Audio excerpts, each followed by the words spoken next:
Welcome back to another episode of Legally Vegas. I'm your host, Jacqueline Bretell. As you guys know, I'm the CEO and partner over here at Bighorn Law, who graciously, once again, is sponsoring this podcast episode. One of my favorite things to talk about on Legally Vegas are actual cases, real ones, things that are happening right here in our town. Today's episode is just going to be a little bit different because our guest today is somebody that I know extremely well, and that's because it is my partner, Kimball Jones. And today we're going to talk about a case that we have worked on for years, a case that has sat in our office, that's been actively litigated, and that has become near and dear to our hearts. And that is the case of our client, Omar Alrabadi. As you guys might have seen in the news or on social media, our client, Omar Alrabadi, recently had his case go all the way to trial. Now, Kimball sat first chair during that trial, and as a result, the jury came back finding in favor of Omar and giving Omar a verdict in his favor in the amount of $56.5 million. For those of you who are unfamiliar with the case, in July of 2021, Omar was active duty Navy serving our country when he came to Las Vegas for a brief trip with his cousins. This was in celebration of one of his cousins who was getting married in the future. Now, as they were here, things really took a dark twist when Omar was savagely beaten outside of the Chayo restaurant and left for dead in the entryway of the Flamingo Hotel. Now, this case ultimately became so much more than just about somebody who was savagely beaten by two unknown assailants. It became a case about security, about corporate responsibility, and who is ultimately responsible when someone is injured on a property. As I mentioned, Kimball is my law partner here at Bighorn Law, and he had the opportunity to try Omar's case along with a brilliant trial team. And so he's here today who's going to dig in on everything to do with the Omar Alrabadi case and what happened behind the verdict. Kimball, welcome to Legally Vegas. Thanks for coming back for your second time on Legally Vegas. Thank you. Pleasure to be here, Jackie. Appreciate you inviting me back. It's been all over the news, both here in Las Vegas. It was on the front page of the Las Vegas Review-Journal. It's been all over national news now. It was a big deal. But before we even get into that verdict, why don't you tell us a little bit about who is Omar Alrabadi? Yeah, I mean, Omar's the coolest guy ever. He grew up in San Diego. His dad immigrated to the United States from Jordan. His mom immigrated to the United States from Mexico. He grew up most of his life in San Diego with some of his cousins, and they lived close by each other, sometimes in the same house, and so they're like brothers, right? So there's this group of these guys. And so Omar was very, very bright, finished all of his high school coursework, essentially, was able to take a test where he was finished with high school at the age of 16.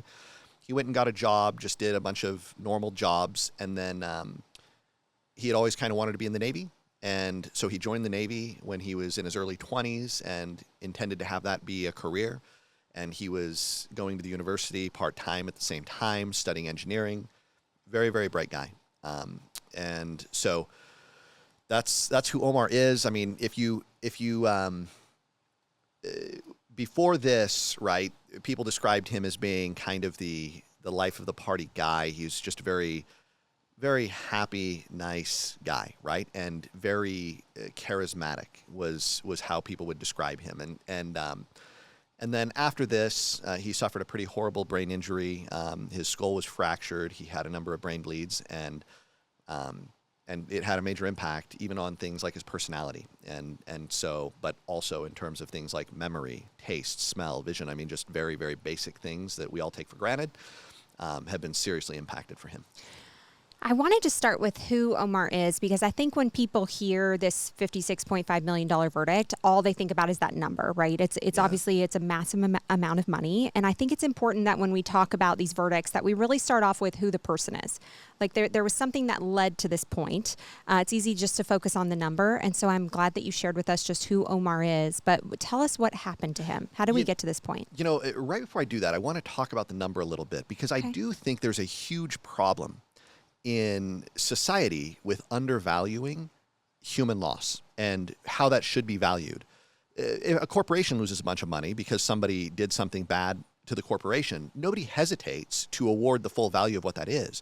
But when something like this happens to a person where their whole life plan, he has to be discharged, honorably discharged, but discharged, gives up his career in the Navy, has to, because he can't do the job anymore because of the brain injury. He gives up his studies in engineering because he is failing out. He literally can't do the coursework anymore. And you look at that, someone's whole life trajectory, how should that be valued? You know, and so an example that I like to give is I was in a trial where the defense attorney told me that the way I was valuing somebody's loss, what had happened to them, was too high. And I said to the defense attorney, I said, okay, well, let's do this thought experiment, right? We're not on the record, we're just talking. And I said, what is the value of someone having their finger lost? Let's say their pinky. They have their pinky finger cut off. They know it's going to happen. They go through the pain of that, and they now lost their pinky finger. How should that be valued? And he said, oh, I don't know, 50,000, 100,000. And I said, okay, how about this? I will pay you 50,000 or 100,000, and we'll go through and we'll have someone cut off your finger. And he immediately, oh, that's ridiculous, right? And the point that I'm driving home with that is that that's absurd. No one would sign up for that. And in fact, they think they should get a discount, these large corporations, because they take the person's finger without their consent. Right. They think somehow that makes it where it should be valued less, as opposed to, Omar was there to celebrate with his cousins because his cousin was getting married and his whole life gets derailed because of what they did, catastrophic negligence. And they seem to think that because Omar didn't consent to that, that somehow they should get a discount on what the human loss was there. So I'm glad that you pushed back on me on that, though. I mean, you read it. I wrote an article about you for The Advocate, which is the Nevada Justice Association's magazine. And I wrote that because you were named Trial Lawyer of the Year this year in 2026. And one of the things that I focused on in that article is your ability to really understand harms and losses, to really understand the value of that, I think is unmatched from anybody else that I know that's practicing or doing trials nowadays. And so I'm glad you pushed back on me for that. I mean, that is something I recognize about you. And so, $56.5 million is, to me, that's always going to be a lot of money. But let's talk about what happened to Omar. I want people to really understand the extent of what happened that day and what really led the jury to that point.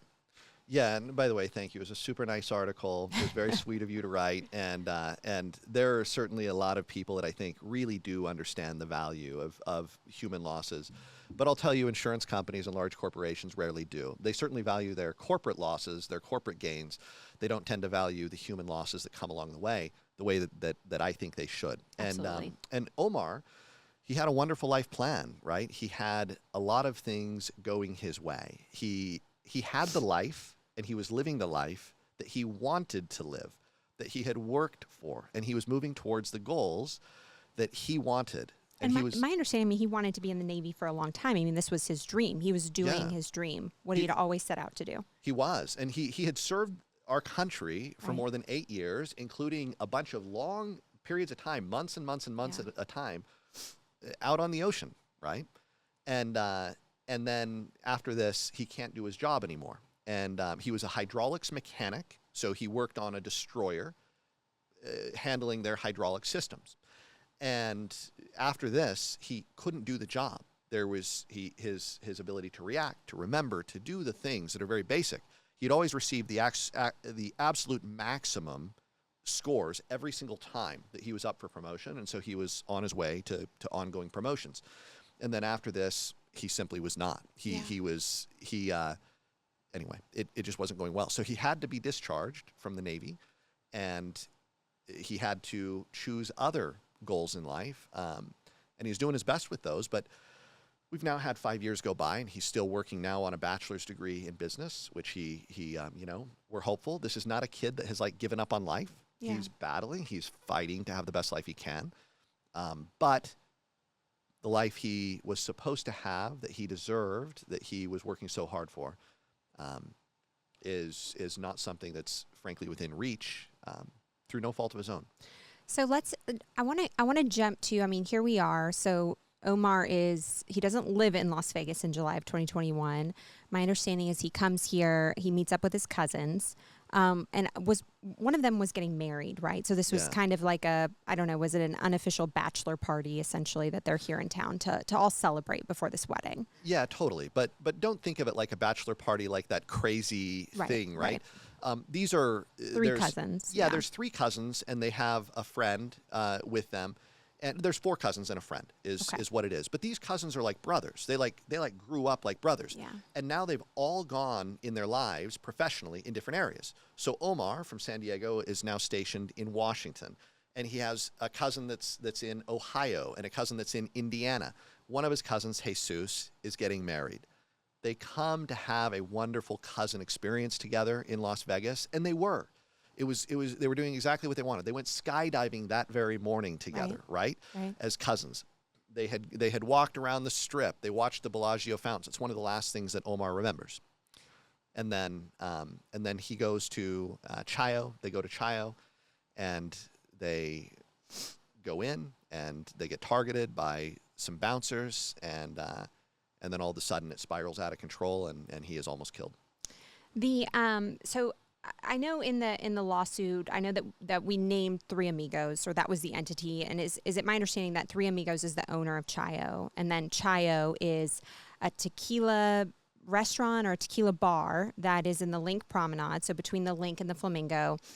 And I think it turns into like a club in the evenings on the weekends. Does that sound right? That's right. Yeah, they have something called Latin Night, and they literally don't really sell food. It's all booze, and it's like a dance floor, and then I think they have a mechanical bull. Okay. Right? And so I know that Omar and his cousin, they show up at Chayo after 3 o'clock in the morning.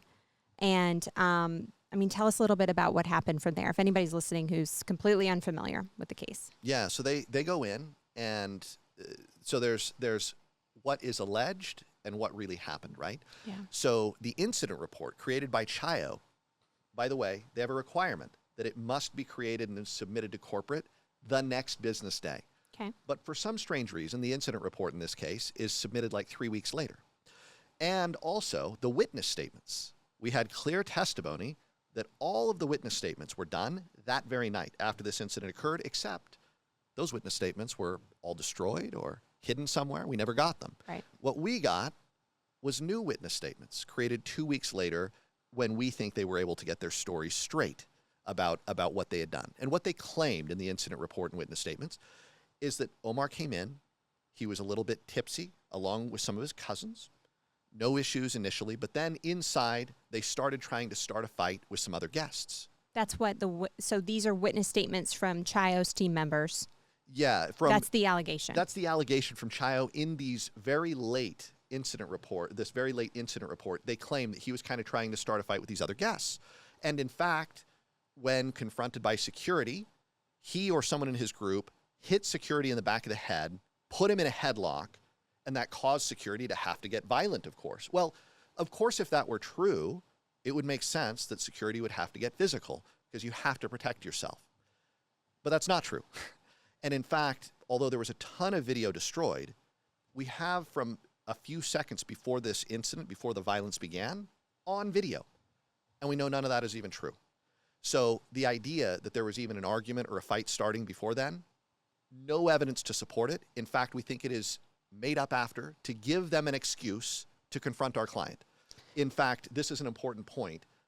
They claim that Omar's group was trying to start a fight at 3:15 a.m. Okay. And security had to confront them. But we have on video Omar entering Chayo at 3:19 a.m.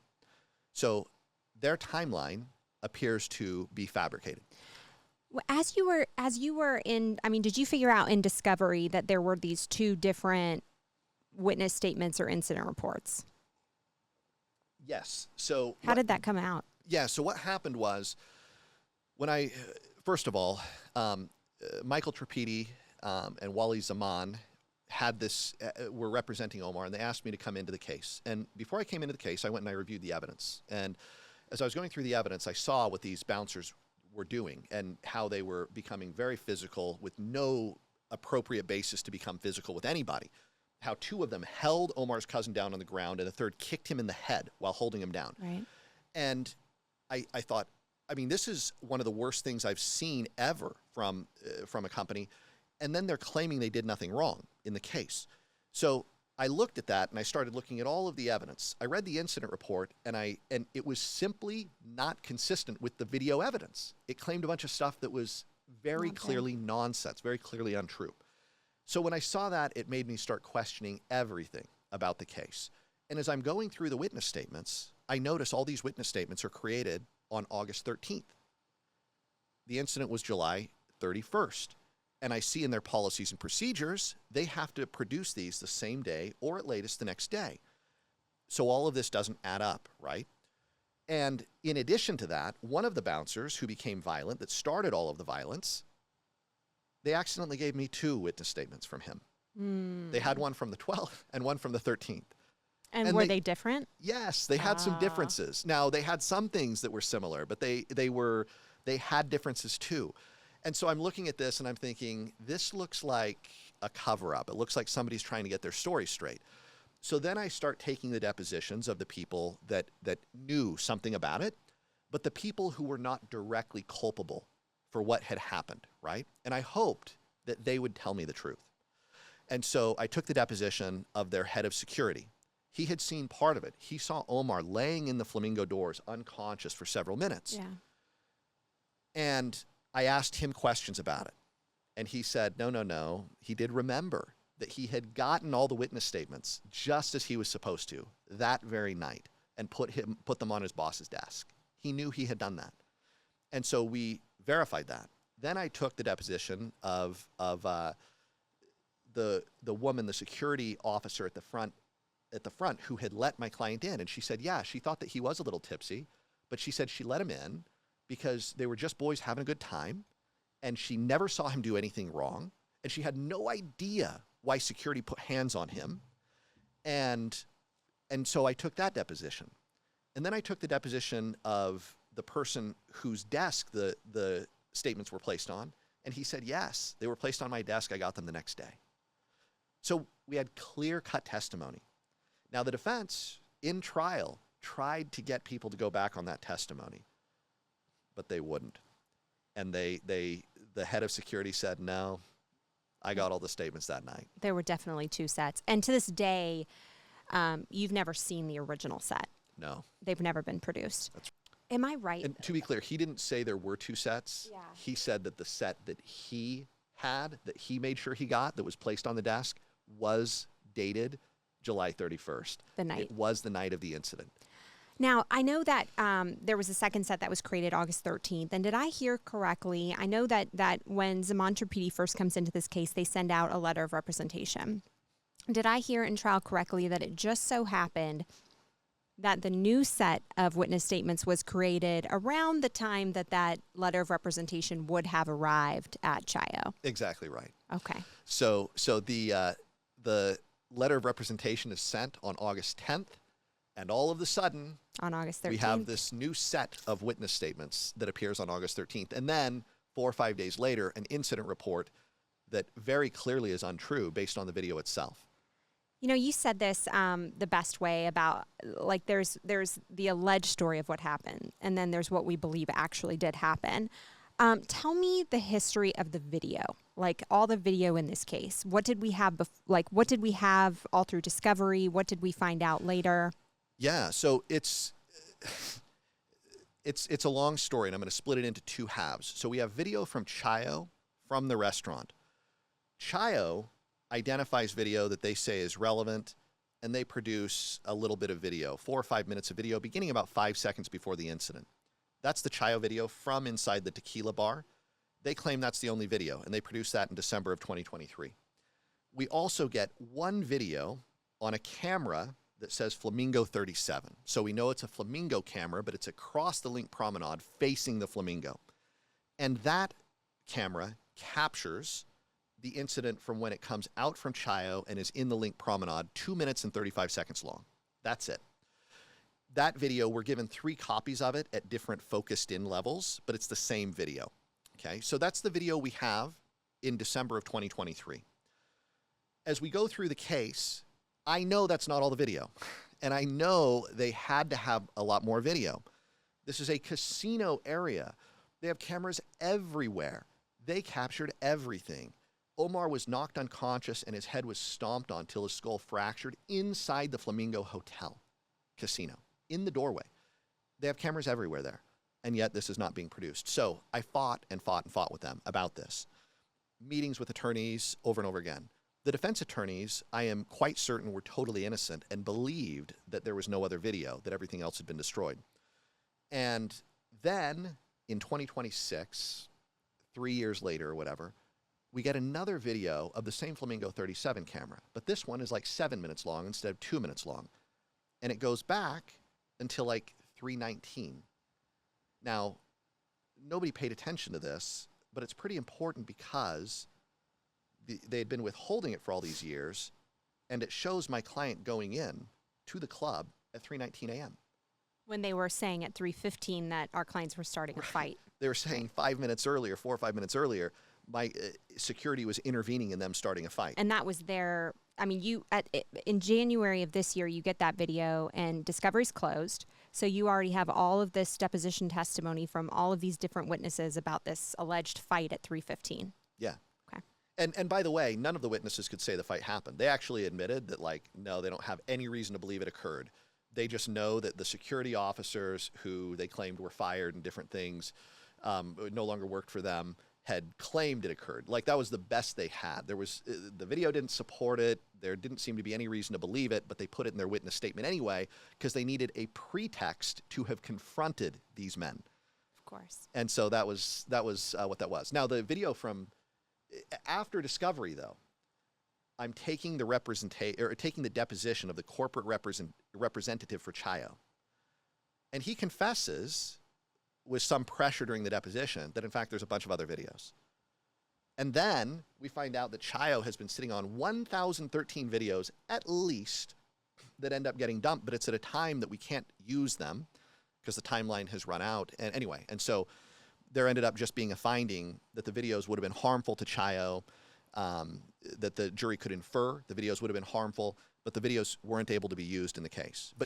And that was what I was going to ask you. I know that, I feel like this is something I talk a lot about with clients, right? What happens if corporate entity or a premises, they actually destroy evidence. And so you got an adverse inference jury instruction. Right. And so how does that work in practice? So a jury's actually told about this? Yeah, the jury can do something or nothing with it, right? And so it's, usually you'd rather have the evidence there that you can actually use and have everybody review it. But the jury can, they get an instruction from the judge that says that the evidence that is missing, that one party had a duty to produce that evidence, and their failure to produce it can be inferred to have been bad, that the evidence would have been harmful to their position as to certain things in the case. So in this case, specifically, we alleged it would have been harmful to their position about them breaching the standard and also an improper relationship with their buddies who were involved in the attack of Omar.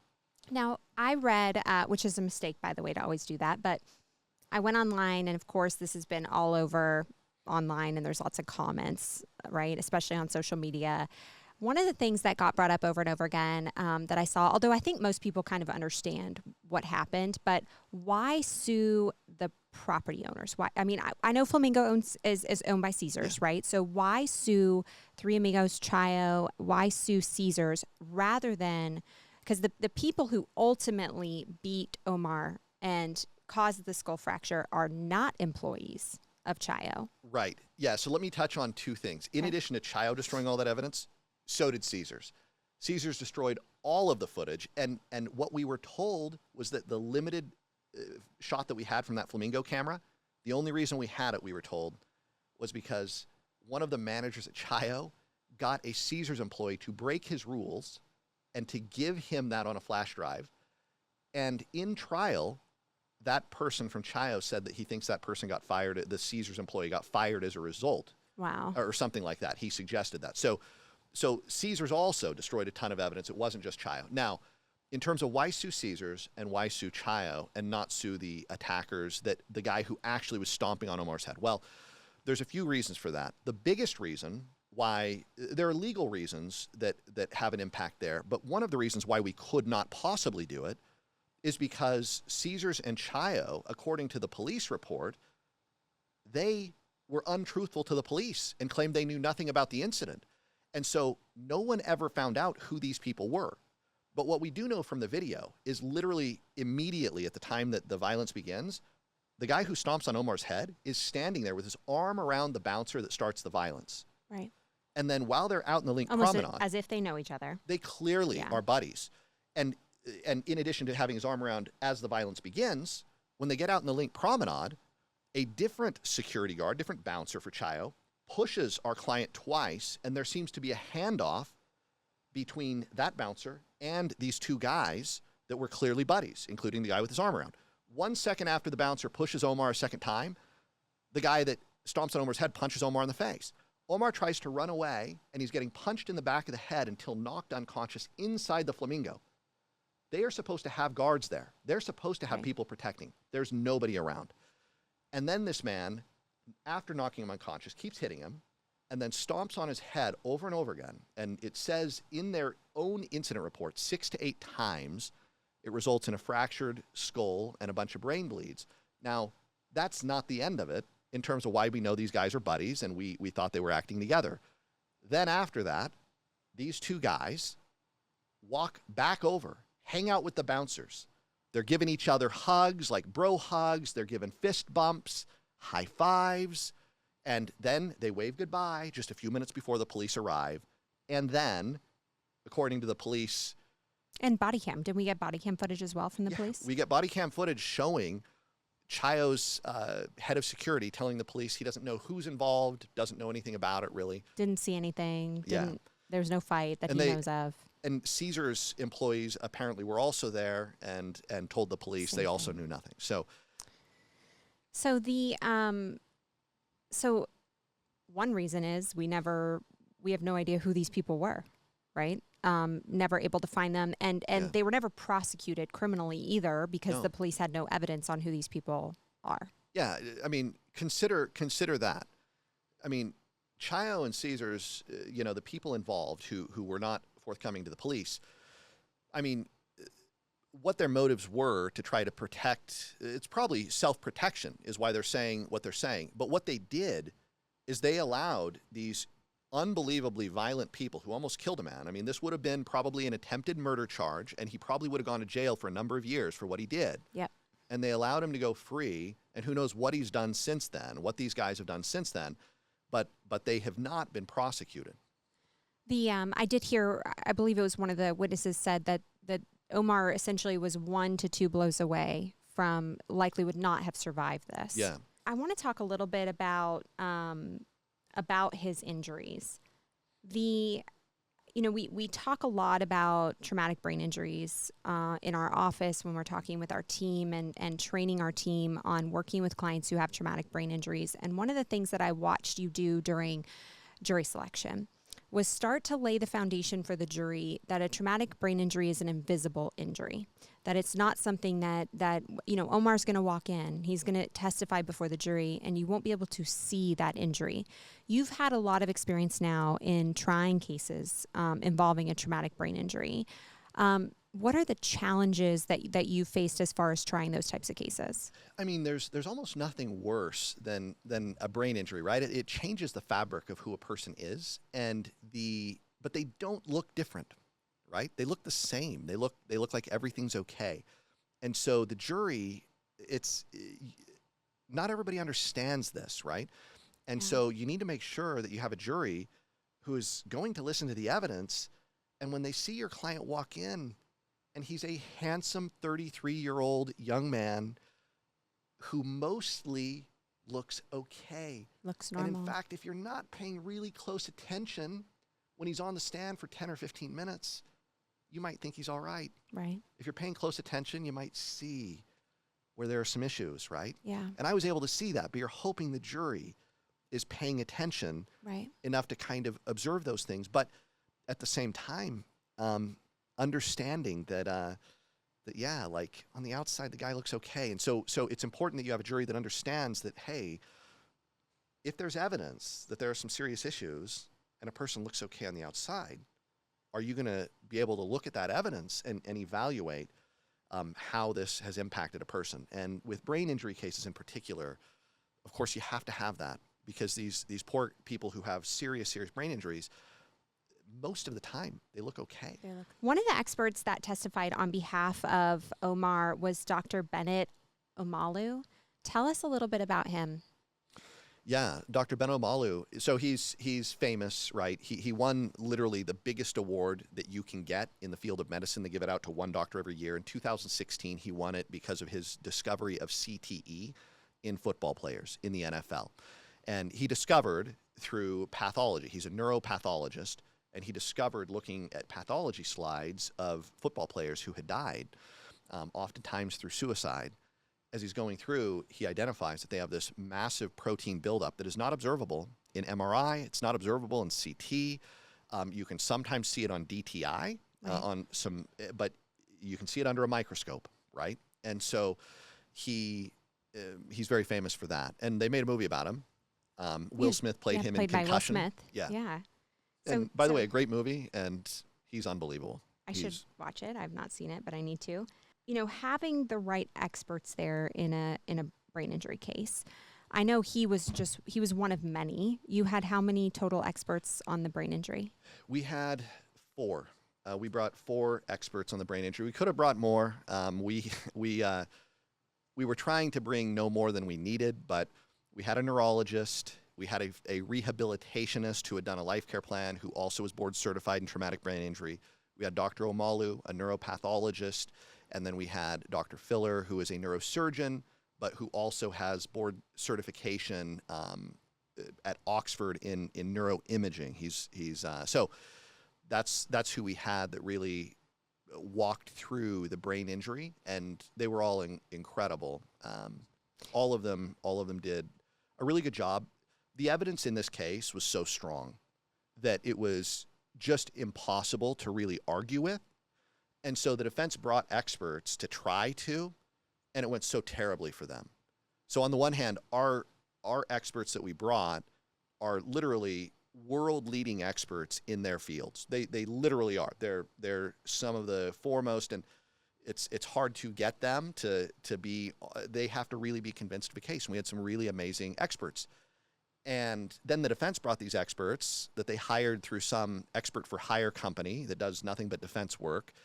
And they tried to suggest doubt is really the best they could do. And it was embarrassing. I mean, there were moments where the jury had to laugh out loud because it was so pathetic and ridiculous, the things that were being said by defense experts. Yeah. And so in addition to the medical experts, I know that you also had some before and after witnesses, some people who knew Omar both before all of this happened as well as after. Who all did you have for lay witnesses? You know, we only brought 2. We brought one of Omar's cousins, his name Joel, and he was probably the cousin that Omar was the very closest with. I felt he was close with all of his cousins, but in particular, when the bouncers put their hands on Omar, Joel put his hand in between and tried to get them to back off.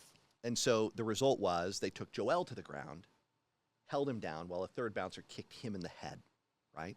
So we brought him. He was an important witness because he could just, like a brother, talk about what he had seen.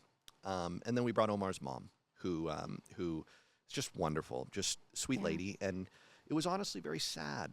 Her testimony was almost like a mother mourning the loss of her son, you know, and it was honestly more sad than I wanted it to be. I wanted it to be, And Omar himself, his testimony was brief, but you got a sense for who he was, and just what a wonderful guy he is.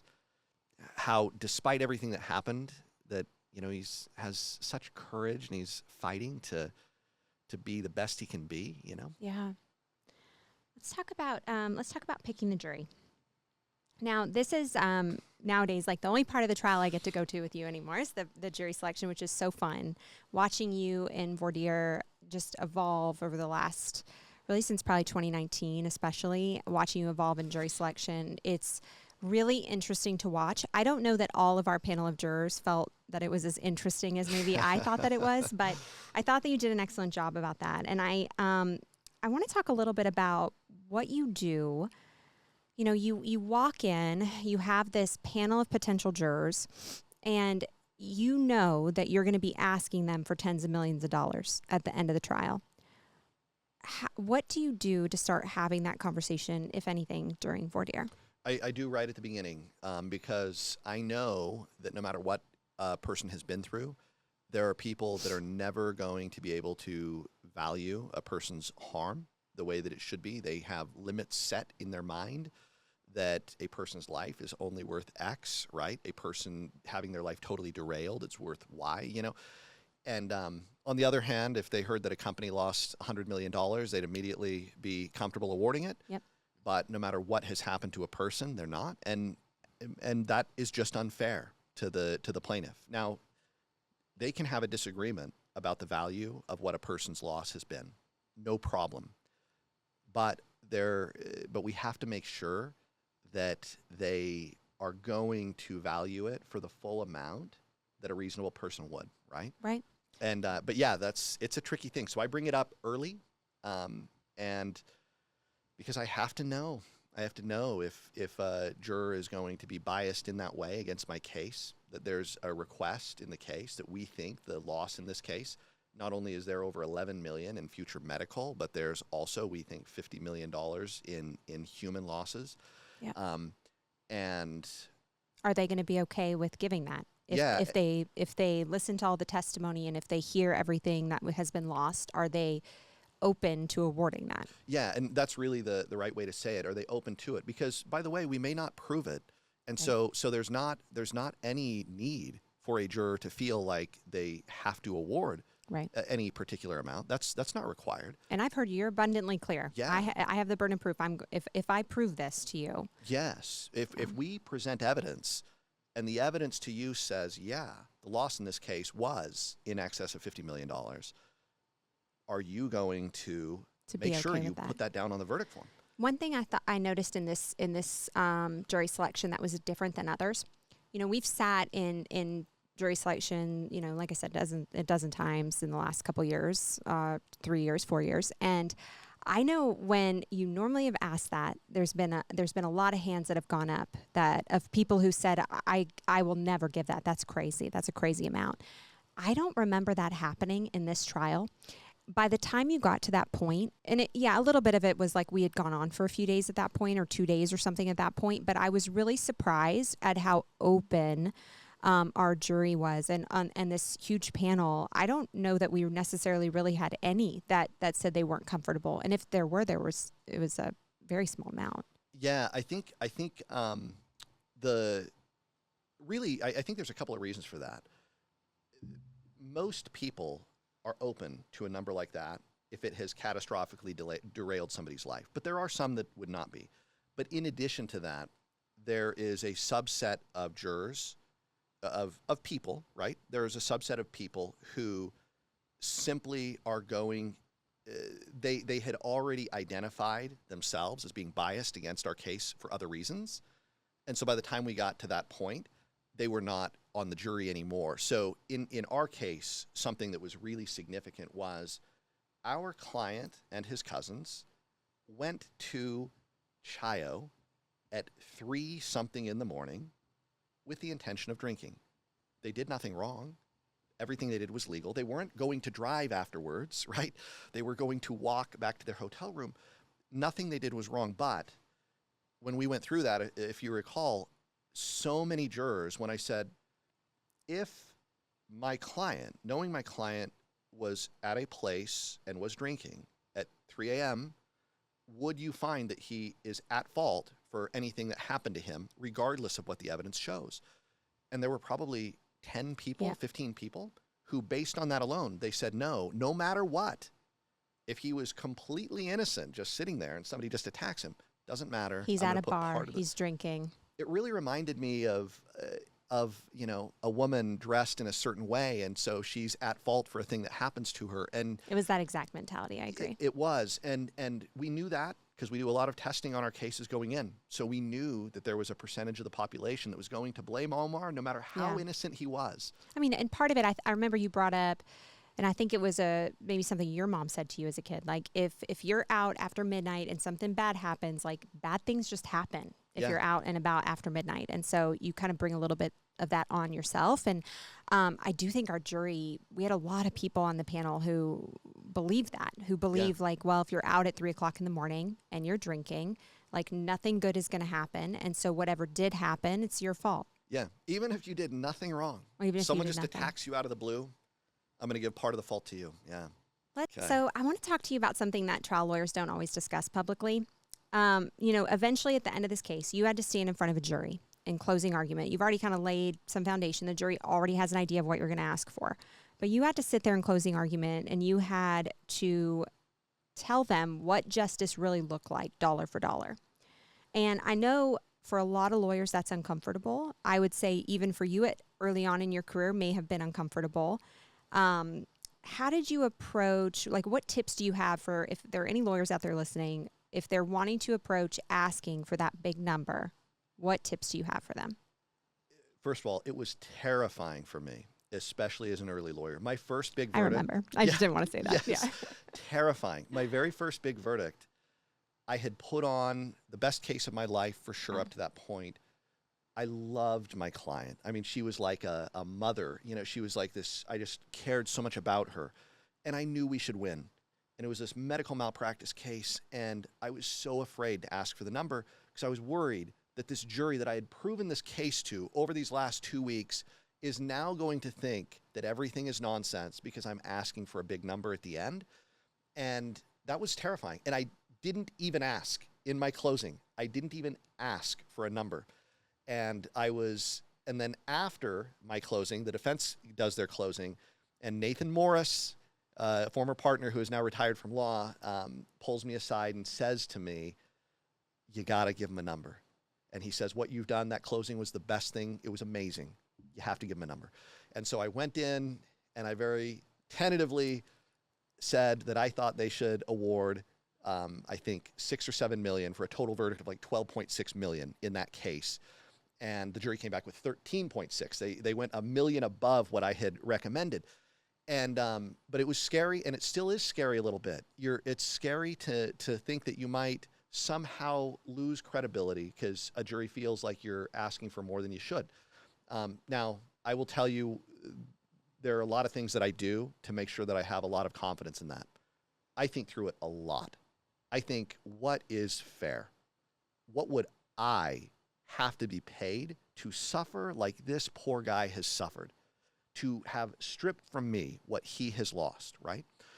And when I think about that, it is never the case that the amount that I am asking is more than that number, like ever. I'm always asking for less. Yeah. And so when I told this jury, we think the ultimate verdict should be 50 to 70 million. I'm thinking to myself, but we all know it should be way more than that. Yeah. But that to me is one way. The other reason why is because we literally test the numbers out to see how do people feel about these numbers in this circumstance.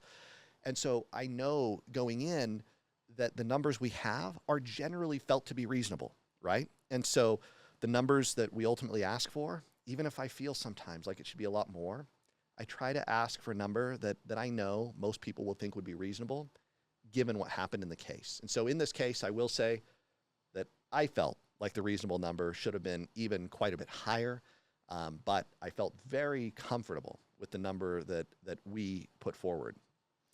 This verdict, so $56.5 million, it made the front page of the Las Vegas Review-Journal. It's now made all the local news and is now spreading nationally. Why do you think it matters so much in our community, in our profession? I mean, I guess you and I both live here in Vegas. This is our town. This is a company here, 2 different companies here in our town that really harmed somebody's life. Yeah. Why do you think this verdict matters in the big picture? You know, I said to the jury during the rebuttal close, the defense gets up, gives their argument, and says that you should award nothing or whatever. We did nothing wrong kind of thing, and there should be way less money. And so I got up, and in my rebuttal close, something that I said is I said, in this case, we have these 2 companies that target this guy. They beat up on him. They hand him off. to their buddies who almost kill him. They attempt to murder him legally, probably. Stomps on his head till a couple blows more and he dies. And then they fabricate witness statements. They destroy evidence. They do all of these things. If they are not held accountable for what they did to this man now, when will they ever be accountable for anything they do?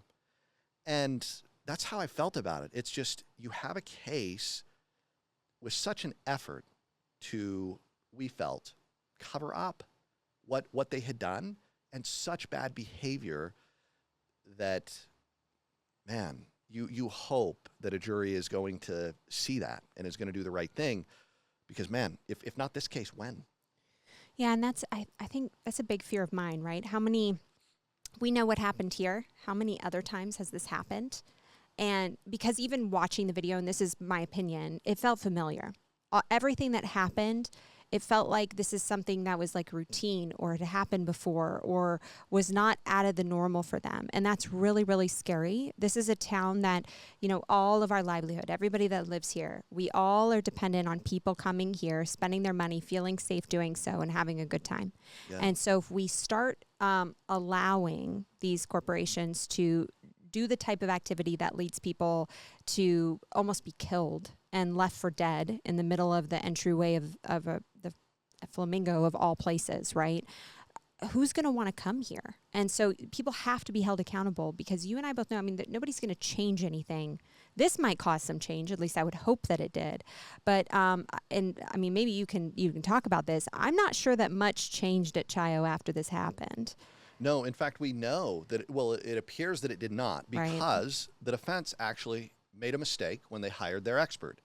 They gave him the wrong witness statements. They literally didn't, their liability expert apparently was not given the witness statements of the people that saw anything in this case. Okay. He was given witness statements from a separate incident 8 months later involving the same bouncer that put his hands on our client.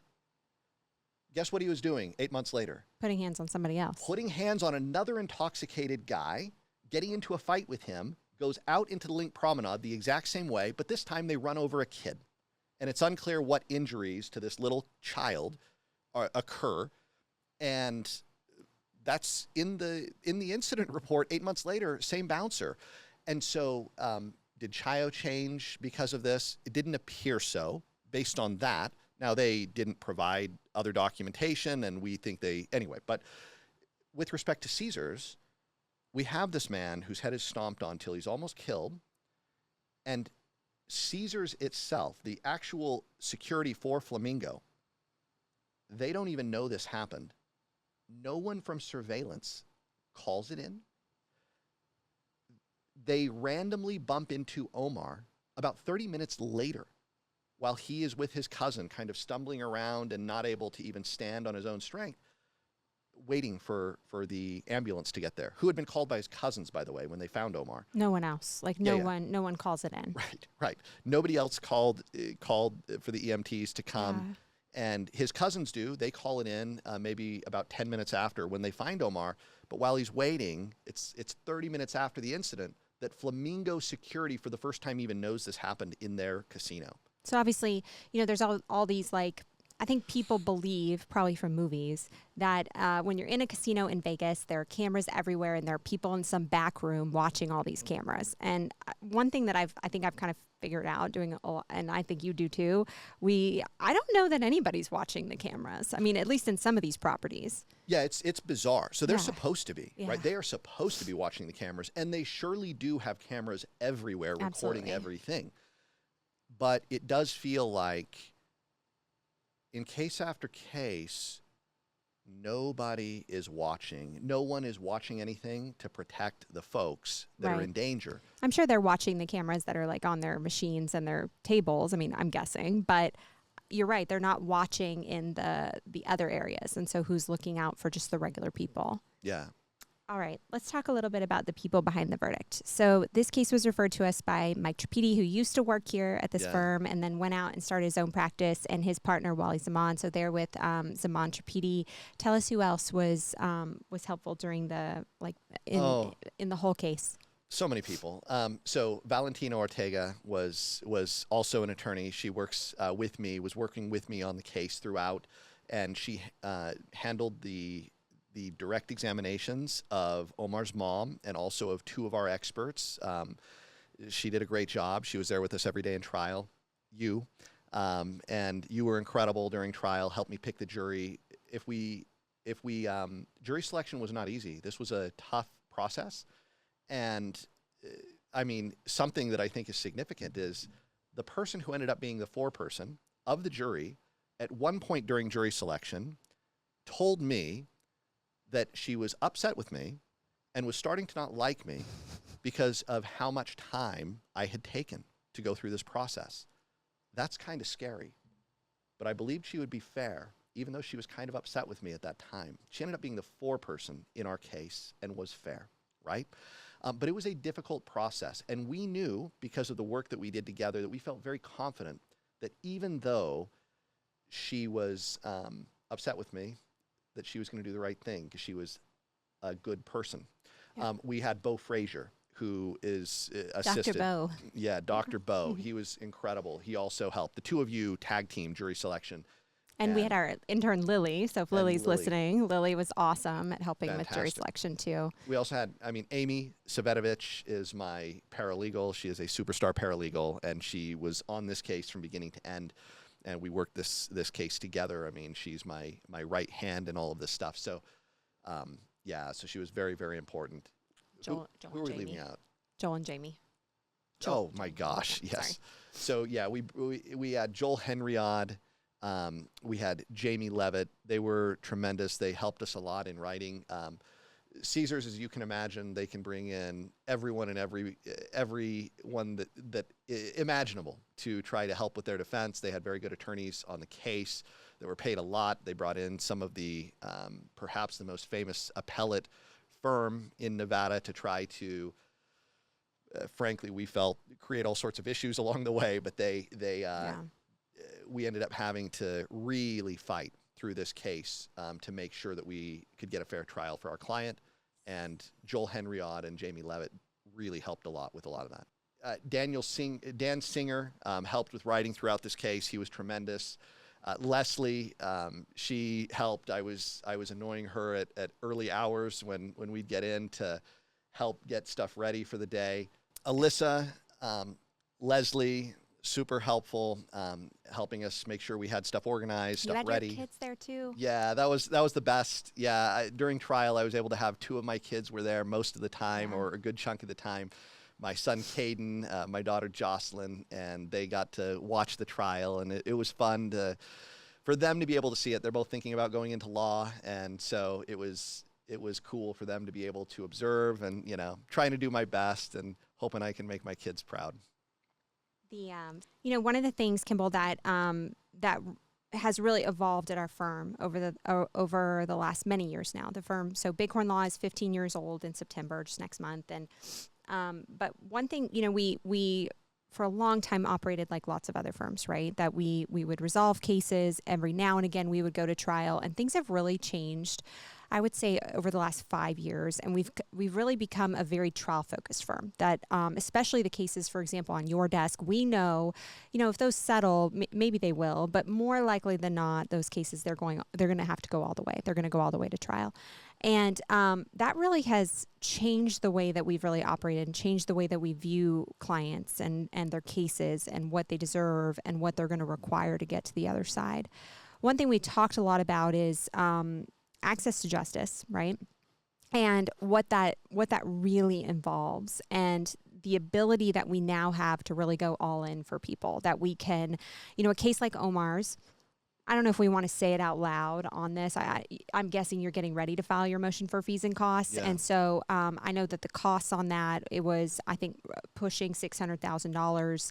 The ability to, if you think of like regular folks out there, they don't have $600,000 sitting around to go and pay for all the expert witnesses and everything that it's going to take to get a case all the way through trial. And so the ability that we've had to create a firm where we have Kimball Jones, Valentino Ortega, Ryan Loosefeld, Josh Barrett, these phenomenal lawyers out there that we can send into a jury trial, that we have the ability that we can fund the case costs up front, that we can make sure that we have all the best, like the top of their game brain injury experts there. Yeah. It's really changed things. And I think that having that type of access to justice is really special. People like to make fun of trial lawyers and, you know, I mean, we know all the jokes, right? Like they usually come up during jury selection. And so we know all the jokes, but I think that that's the part of it that I think people don't appreciate is how much is really on the line. And so thank you for just trying that case and putting everything into it. I didn't see you for 3 weeks, probably 4 weeks in the week leading up.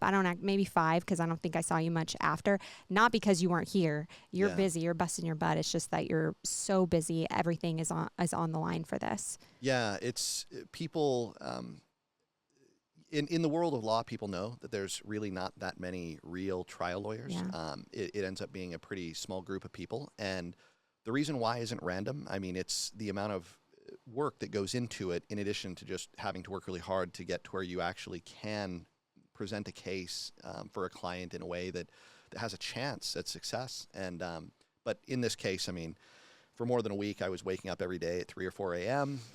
I was going to sleep at 11, you know, and doing it again the next day to be ready. And I had prepared well in advance. This was a well-prepared case, but there's so much work to be done to do the case the right way, to give your client the best chance of the outcome they deserve. And it's tough. And then you mentioned the money on the line. It's very expensive. And so incredibly expensive to go through that process. And that's a really big deal. And so, yeah, I mean, we had a case that we lost in 2018, and the expenses were over $200,000. And we paid it. Yeah, we paid it, you know, and we did, not the client. No, we don't pass that on to our client, you know, and so it's really tough. So it's obviously a high risk endeavor, and just you do everything you can to give your client the shot at what they deserve.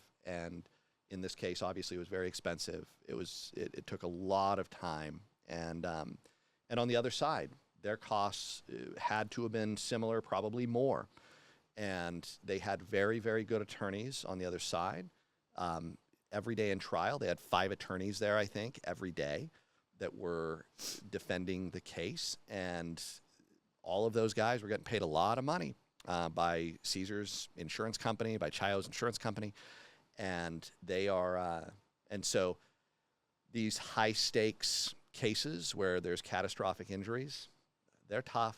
They take a lot of dedication, and they can be very expensive. And so it's unfortunate that in the real world, that's kind of what is needed. And people who are not that don't go to trial regularly to understand kind of the level of commitment, the level of risk, it's hard to kind of wrap your mind around, really. Absolutely. Kimball, thank you so much for joining us today. That wraps us up for this today's episode of Legally Vegas. Thank you all for joining us. If you haven't already, please like and subscribe. As you know, this podcast is sponsored by our firm, Bighorn Law. If you are ever injured in a trip and fall, slip and fall, motor vehicle crash, motorcycle crash, medical malpractice, or have an insurance bad faith case that you want somebody to take a look at, you can always give us a call at 702-333-1111, or you can visit us at bighornlaw.com.